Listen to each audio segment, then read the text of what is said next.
Hi all, summer start అయిపోయింది కాబట్టి చల్ల చల్లగా ఏమైనా తినాలి తాగాలనిపిస్తుంది. ఇంట్లోనే హెల్తీగా ఇలా ఫ్రూట్స్ తో ఐస్ క్రీమ్ చేసుకోండి. దీనికోసం ముందుగా ఒక మస్క్ మిలన్ అయితే తీసుకొని ఇలా పై పార్ట్ అంతా కట్ చేసుకొని ఇప్పుడున్న సీడ్స్ అన్ని అయితే తీసేయాలి. ఇలా తీసిన ఈ సీడ్స్ కూడా యూజ్ చేసుకోవచ్చు అండి. మనము ఆ సీడ్స్ ని నీట్ గా క్లీన్ చేసేసుకొని మనం ఎండలో ఎండబెట్టుకొని స్వీట్స్ లోకి అది అయితే వాడుకోవచ్చు. ఇంకా లోపల ఉన్న గుజ్జు అంతా కూడా ఇలా తీసేసి ఇలా మస్క్ మిలన్ అయితే పక్కన పెట్టుకోవాలి.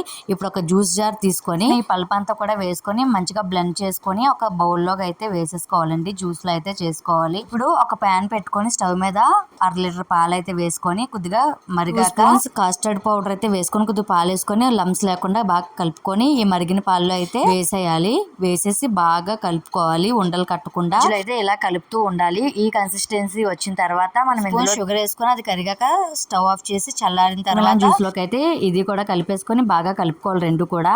ఇప్పుడు ఇందులోకి నచ్చిన డ్రై ఫ్రూట్స్ అవన్నీ వేసుకోవచ్చండి. ఇందులో టూటీ ఫ్రూటీలు కూడా వేసుకోవచ్చు. నేనైతే బాదం కాజు అయితే వేసేసి చాప్ చేసుకుని వేసానండి. వేసి బాగా కలిపేసుకొని ఇప్పుడు ముందుగా మనం తీసి పెట్టుకున్నాం కదా మస్క్ మిలాన్ది, ఇందులోకి అయితే మొత్తం వేసేసుకొని పైన కూడా కొద్దిగా డ్రై ఫ్రూట్స్ పొడి అయితే వేసుకోవాలి. నాకు ఇంకా కొద్దిగా జ్యూస్ మిగిలింది కాబట్టి ఇలా ఐస్ క్రీమ్ మౌల్డ్స్ లో కూడా వేసుకున్నాను. వేసుకొని ఫ్రిడ్జ్ లో అయితే పెట్టేసుకొని తీసుకొని సర్వ్ చేసుకుంటే యమ్మీ and tasty home made ice cream అయితే రెడీ అండి. చాలా బాగుంటుంది. ఇంకా నేను డ్రై ఫ్రూట్ షాప్ చేసింది అయితే నేను మీషో నుంచి తీసుకున్నాను. మీకు లింక్ కావాలంటే లింక్ అని కామెంట్ సెక్షన్ లో కామెంట్ చేయండి. ఇంకా ఇలా పీసెస్ లా కట్ చేసుకొని సర్వ్ చేసుకుంటే చాలా బాగుంటుంది. ట్రై అండి. వీడియోగా నచ్చినట్టయితే లైక్ చేయండి. Thank you for watching.